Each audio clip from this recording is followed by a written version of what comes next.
Ben, je vois un rapport de force effectivement violent, mais en même temps, comme spécialiste, disons, de la violence des riches, je dis que qui sème la misère récolte la colère.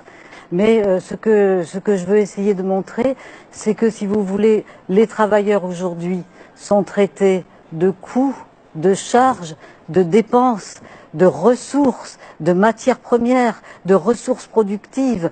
Et à partir du moment où la violence des riches, qui, elle, n'est pas visible, c'est ça qui est intéressant, c'est que cette violence de ceux qui veulent supprimer le SMIC en France, qui trouvent que les travailleurs coûtent toujours trop cher, c'est une violence qui se passe dans le huis clos, dans les salons feutrés de l'entre-soi des beaux quartiers, qui n'est pas visible.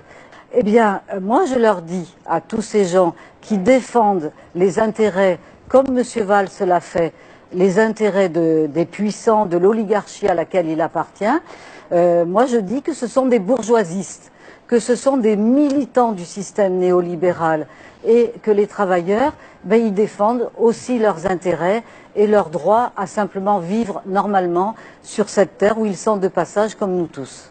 Une véritable guerre de classe que mènent les plus riches contre les peuples, c'est que les plus riches, les plus puissants s'adaptent parfaitement aux nouvelles technologies et au développement technologique d'une société qu'ils s'accaparent, et du coup les travailleurs, les classes moyennes et les classes populaires sont laissés de côté.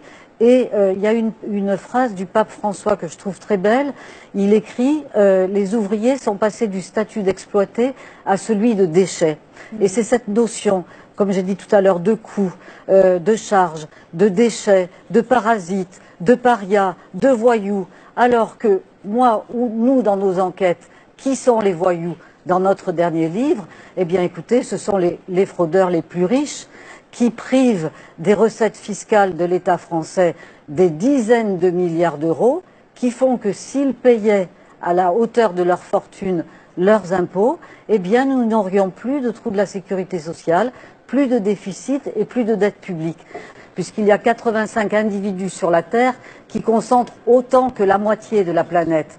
L'année prochaine, ce sera 60 Crésus.